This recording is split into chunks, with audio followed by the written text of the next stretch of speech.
तो बच्चा लोग, अब हम लोग देखते हैं ये जो उत्तल अवतल दर्पण है, ये दोनों तो गोलीय दर्पण है।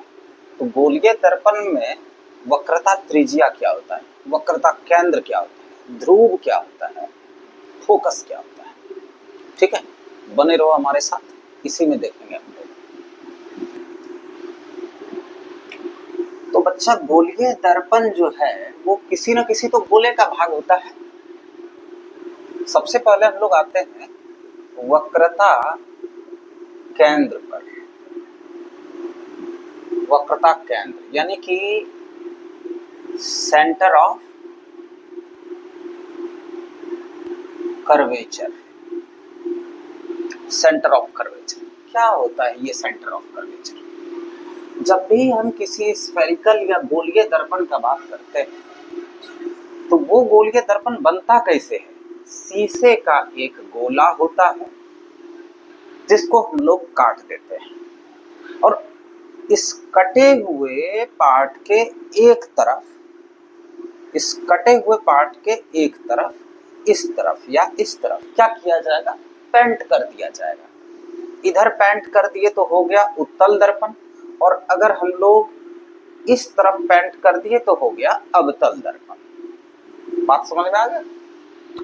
तो ये किसी न किसी गोले का भाग है। तो वक्रता केंद्र हम उस गोले के केंद्र को कहते हैं जिससे वो दर्पण बना है। अगर मान लो हमारे पास ये उत्तल दर्पण है तो ये तो किसी न किसी गोले का ही भाग रहा होगा। अब वो जिस भी गोले का भाग है उस गोले का जो केंद्र होगा वही इस दर्पण का क्या कहलाएगा? वक्रता केंद्र कहलाएगा। इस दर्पण का वक्रता केंद्र यही केंद्र कहलाएगा, वो जिस गोले का भाग है। ठीक है, तो वक्रता केंद्र हम लोग किसको कहते हैं? यह उस गोले का केंद्र है जिससे वह दर्पण बनाया गया है। ध्रुव, ध्रुव इंग्लिश में हम लोग इसको पोल बोलते हैं। कोई भी दर्पण हो, उत्तल हो या अवतल। तो ये जो दर्पण है हमारा, ये कौन सा दर्पण बनाया है? बोल दो फटाक से। दर्पण को पहचानने के लिए हम लोग उसके परावर्तक तल को देखेंगे। परावर्तक सतह ये वाला धसा हुआ है कि उठा हुआ है? तो अगर धसा हुआ है तो अवतल है वो। तो ये कौन सा दर्पण है? अवतल। चलो, कोई भी दर्पण हो, उत्तल हो या अवतल हो, इस दर्पण का जो बिल्कुल मध्य बिंदु है, जैसे मान लो ये बोर्ड हमारा दर्पण है, सपोज ये दर्पण है, तो इसका जो इस सतह का जो मध्य बिंदु है, मध्य बिंदु वही क्या कहलाएगा? ध्रुव का। तो इस दर्पण का मध्य बिंदु कहाँ है? दर्पण के केंद्र बिंदु को हम लोग क्या कहते हैं?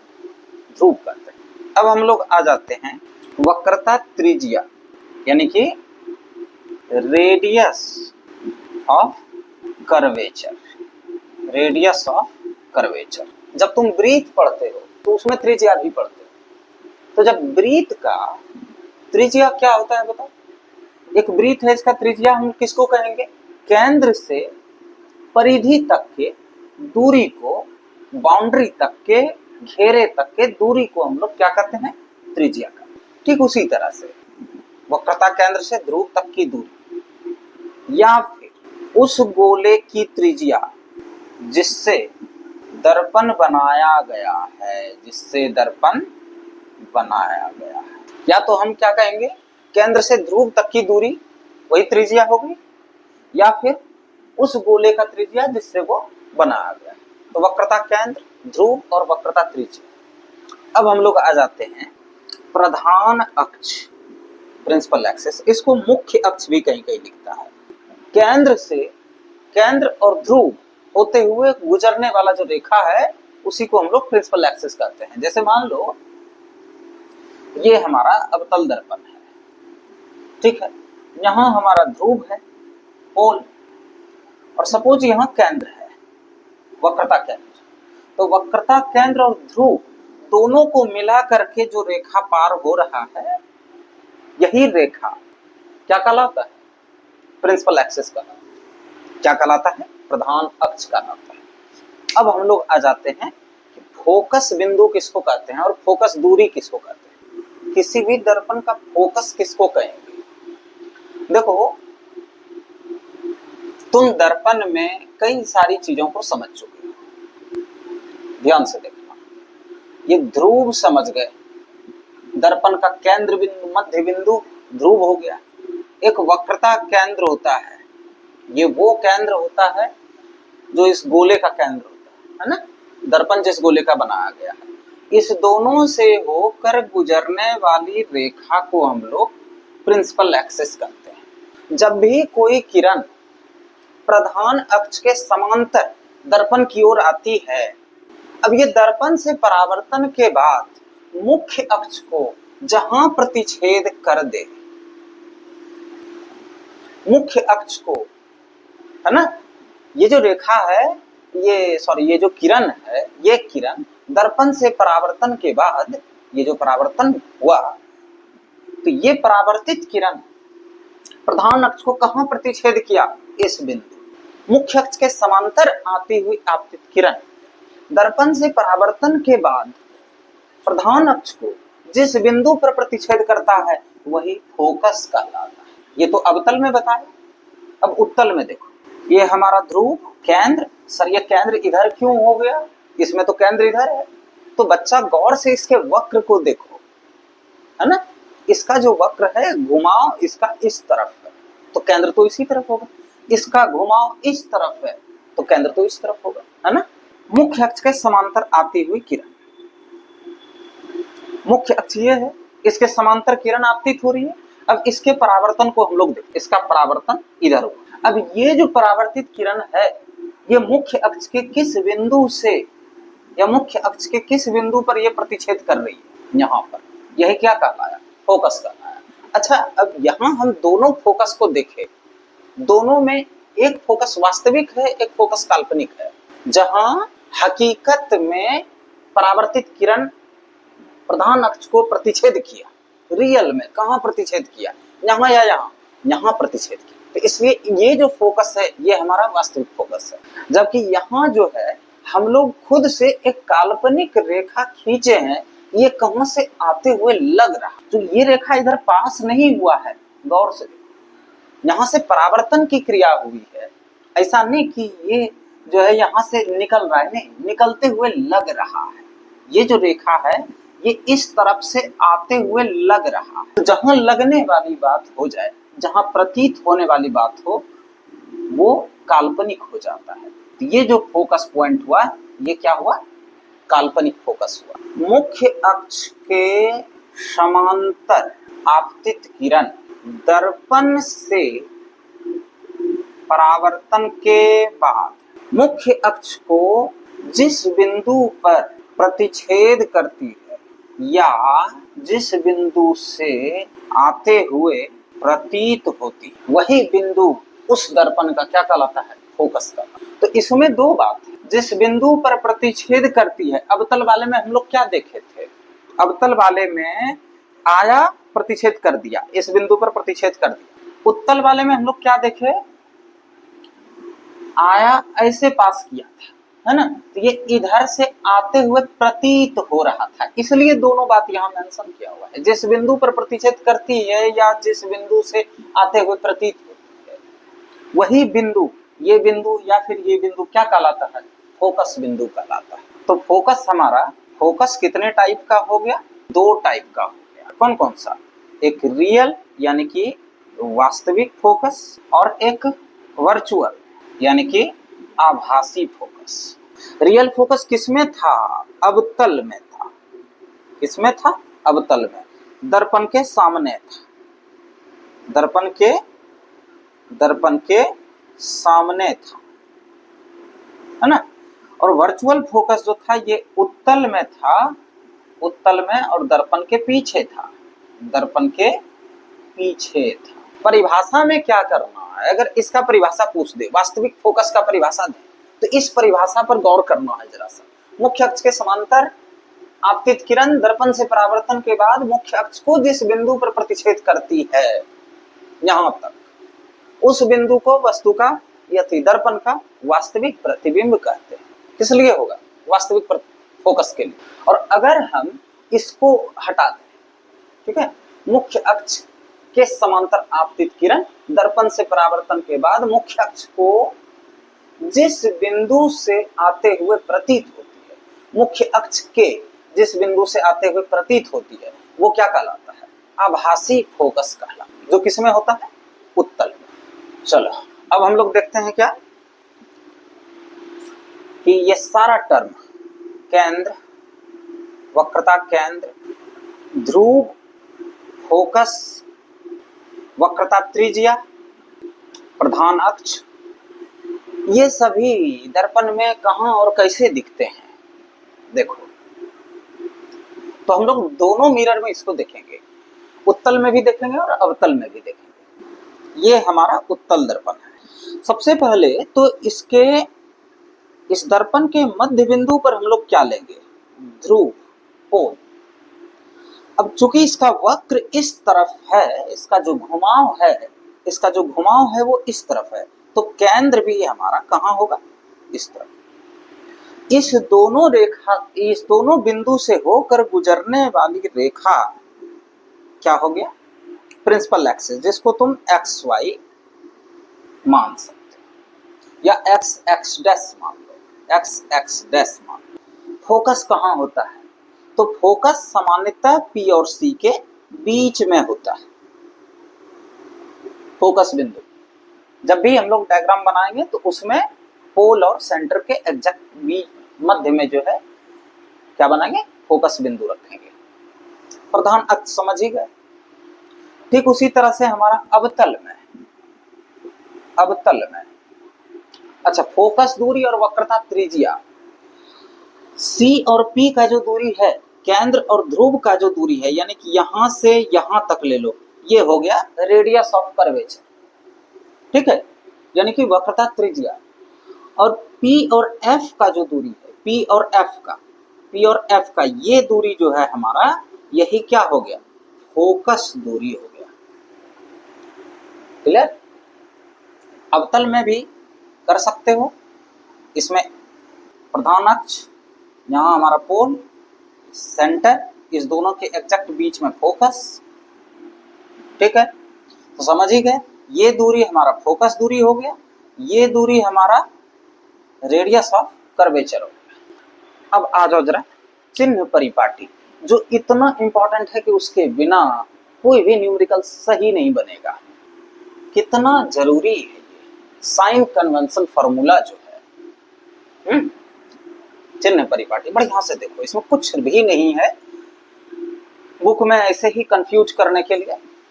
चिन्ह परिपाटी, सबसे पहले हम लोग आ जाते हैं संख्या रेखा को थोड़ा सा देख लेते हैं। संख्या रेखा सब बच्चा देखे हुए हो, कोऑर्डिनेट ज्योमेट्री यानी कि निर्देशांक ज्यामिति क्लास 9 में भी पढ़ते हैं, 10 में भी पढ़ते हैं। तो निर्देशांक ज्यामिति जो कोऑर्डिनेट ज्योमेट्री है उसमें हम लोग संख्या रेखा को देखते हैं। यहां बना देते हैं संख्या रेखा, देख लीजिए, ये x x dash, y y dash. अब बताओ किसको नहीं पता है ना? ये हमारा मूल बिंदु है, ओरिजिन। इसके दाएं तरफ हम लोग दूरी लेंगे प्लस में, x पर प्लस में, तो इसी x एक्सिस पर बाएं तरफ हमारा माइनस में, इस y एक्सिस में ओरिजिन के ऊपर प्लस में, जबकि ओरिजिन के नीचे माइनस में। और सेम यही फॉर्मूला मिरर के लिए भी लागू होता है, चाहे वो मिरर हो या लेंस, दर्पण हो या लेंस, इस दोनों के लिए एग्जैक्ट यही लागू हो जाता है चिन्ह परिपाटी। तो कंफ्यूज होने का कहीं कोई जरूरत नहीं है। मान लो यहां पर हमारा कोई दर्पण रखा हुआ है, सपोज यहां पर हम लोग दर्पण रख दिए। अब बताओ, अगर फोकस हमारा इस तरफ है, यहां है फोकस, तो ये जो दूरी होगा वो किस में होगा भैया? माइनस में होगा या नहीं होगा? दर्पण के बाएं तरफ होगा, तो एक्स एक्सिस के बाएं तरफ हमारा क्या होता है? माइनस दूरी लेंगे कि नहीं लेंगे? मान लो वस्तु का प्रतिबिंब यहां बना है, तो प्रतिबिंब की दूरी हमारा किस में गया? प्लस में गया कि नहीं गया? प्लस में गया। बात समझ रहे हो? अब अगर वस्तु ऐसे सीधा बना है ऊपर के तरफ, तो इसका जो ऊंचाई होगा वो किस में जाएगा, प्लस में जाएगा कि नहीं जाएगा। ये वाई एक्सिस में ऊपर की तरफ जा रहा है तो प्लस में जाएगा। वही अगर वस्तु का प्रतिबिंब हमारा वास्तविक बना है नीचे की तरफ ऐसे उल्टा, तो ये इसकी जो ऊंचाई होगी वो किस में होगी, माइनस में होगी। क्यों भाई, यहाँ देखो वाई एक्सिस में डाउनवर्ड में जा रहे हो तुम माइनस में, वाई अक्ष में मूल बिंदु से नीचे जा रहे हो तो माइनस में जाओ। बात समझ में आ गया। अगर दर्पण के बाएं तरफ का कोई भी बाएं तरफ का कोई भी दूरी लेना है तो माइनस में लेंगे, किसी भी तरह का दूरी लेना है किस में लेंगे, माइनस में, वक्रता त्रिज्या छोड़ करके, ध्यान रखना इस बात का, त्रिज्या माइनस में नहीं लेंगे। और दाएं तरफ जो भी दूरी लेंगे वो सब प्लस में लेंगे। दर्पण के ऊपर जो ऊंचाई होगा वो प्लस में होगा, जबकि दर्पण के नीचे जो ऊंचाई होगा, मुख्य अक्ष के नीचे जो ऊंचाई होगा वो माइनस में होगा। यही था चिन्ह परिपाटी। रे डायग्राम को हिंदी में क्या बोलते हैं हम लोग, किरण आरेख। ये किरण आरेख आपको ये बताता है कि आपतन की दिशा के अनुसार परावर्तन की दिशा क्या होगी। दर्पण उत्तल हो या अवतल, आपतन किस दिशा में हो रहा है और उसके दिशा के हिसाब से परावर्तन किस दिशा में होगा, ये डिसाइड करने वाला कौन है, किरण आरेख। और ये अगर पता होगा तभी हम लोग डायग्राम कोई भी बना सकते हैं। वस्तु कहीं भी रखा हुआ हो उसका सटीक डायग्राम तुम बनाओगे इसके मदद से। चलो देखते हैं। आपतन के लिए हम लोग आई का यूज करेंगे। आपतन को अंग्रेजी में क्या बोलते हैं, इंसिडेंस। इंसिडेंस के लिए हम लोग किसका यूज करेंगे, आई का। और परावर्तन को इंग्लिश में बोलते हैं रिफ्लेक्शन, तो इसके लिए हम लोग आर का यूज करेंगे। ठीक है, तो अब सिर्फ आई आर का यूज करेंगे। ध्यान देना है, सबसे पहला स्थिति जिसमें हम लोग आपतन ले रहे हैं मुख्य अक्ष के समांतर, ये पैरेलल का चिन्ह है, समांतर का ये चिन्ह होता है, पैरेलल टू प्रिंसिपल एक्सिस, यानी कि प्रधान अक्ष के समांतर हम लोग आपतन लेंगे। दोनों में देखेंगे क्या होता है। ये हमारा कौन सा दर्पण है, उत्तल दर्पण है। ठीक है, ये प्रधान अक्ष हो गया, पी सी एफ। अगर प्रिंसिपल एक्सिस यही है, इसके समांतर हम लोग आपतन लिए, आपतन इसके समांतर ले लिए, तो इसका जो परावर्तन होगा वो किस दिशा में होगा, फोकस के दिशा से इसका क्या होता है, परावर्तन। सर इधर आप डॉट लाइन क्यों खींचे, ये ध्यान रखना है कि यहां से परावर्तन की क्रिया हो रही है, प्रकाश पार नहीं हो रही। ठीक है, और ये किरण हमको किधर से आते हुए लग रहा है, जब भी ऐसा किरण दर्शाना होगा तो हम लोग डॉट लाइन से ही दर्शाएंगे। यही चीज हम लोग तो क्या देखे यहाँ पर, परावर्तन किस दिशा से हुआ, फोकस के दिशा से हुआ। तो यहाँ जो रिफ्लेक्शन हुआ वो किस दिशा से हुआ, फोकस से हुआ। आपतन अगर मुख्य अक्ष के समांतर होगा तो परावर्तन फोकस से होगा। यह सेम कंडीशन अवतल में भी लागू होता है। ध्रुव, सेंटर, फोकस। देखो अगर आपतित किरण मुख्य अक्ष के समांतर है तो इसका परावर्तन फोकस होते हुए हो जाता है। तो पहला स्थिति में हम लोग क्या देखे, आपतन अगर मुख्य अक्ष के समांतर है तो परावर्तन किस दिशा में, फोकस के दिशा में। अब दूसरे स्थिति में आओ, अगर मान लो कि आपतन ही फोकस पर हो जाए, सपोज कोई किरण इसके दिशा में आ रहा है, किरण की दिशा बढ़िया से देखो फोकस की तरफ है कि नहीं। अगर ये दिशा किरण आते हुए किरण की दिशा अगर फोकस की तरफ होगी तो इसका जो परावर्तन होगा वो मुख्य अक्ष के समांतर हो जाएगा, मुख्य अक्ष के समांतर। इसका ठीक उल्टा हुआ कि नहीं हुआ, इसका ठीक उल्टा हुआ। यहाँ आपतन समांतर था, परावर्तन फोकस से था, यहाँ आपतन फोकस पर हुआ, परावर्तन मुख्य अक्ष के समांतर हुआ। और यही बात अवतल में भी लागू होता है। कोई किरण आ रहा है आईने की तरफ, किस डायरेक्शन से आया है, फोकस के डायरेक्शन से आया है, और इसका परावर्तन देखो मुख्य अक्ष के समांतर हो गया। अब देखते हैं तीसरा स्थिति। तीसरा जो हमारा स्थिति है, मान लो हम सेंटर पे ले लें, ऐसा भी हो सकता है ना कि कोई किरण जो है केंद्र की दिशा में आपतित हो रहा है, तो अगर आपतन केंद्र के तरफ होगा, सेंटर के तरफ होगा, तो क्या होता है? अगर हमारा कोई किरण है जो केंद्र की तरफ है, देखो ये केंद्र की तरफ जा रहा है कि नहीं, है ना, किधर से लग रहा है? केंद्र की तरफ नहीं लग रहा है, इसकी जो डायरेक्शन है वो किस तरफ लग रही है? केंद्र की तरफ।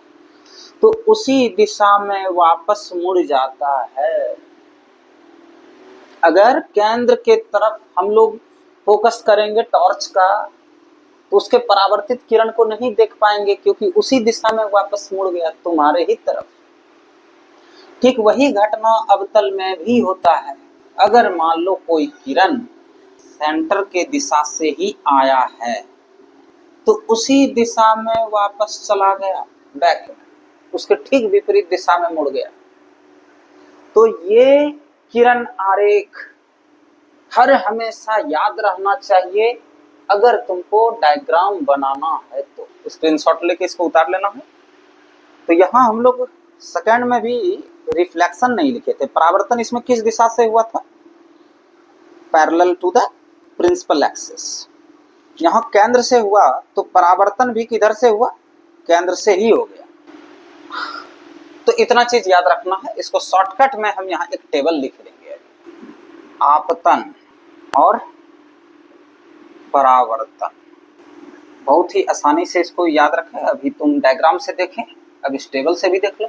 अगर आपतन हमारा पैरेलल होता है, पैरेलल टू कहाँ? Principal axis. अगर प्रधान अक्ष के पैरेलल होता है, किस दिशा में परावर्तन? फोकस की दिशा में। इसी का उल्टा याद रखोगे। अगर आपतन फोकस पर हो जाए, कोई किरण अगर फोकस पर ही आ जाए, तो उसका परावर्तन प्रिंसिपल एक्सिस के पैरेलल हो जाता है, प्रधान अक्ष के समांतर हो जाता है। अब अगर केंद्र पर आपतन होता है, तो परावर्तन भी केंद्र से ही होता है। कोई भी डायग्राम हम लोग कैसे क्रिएट करेंगे?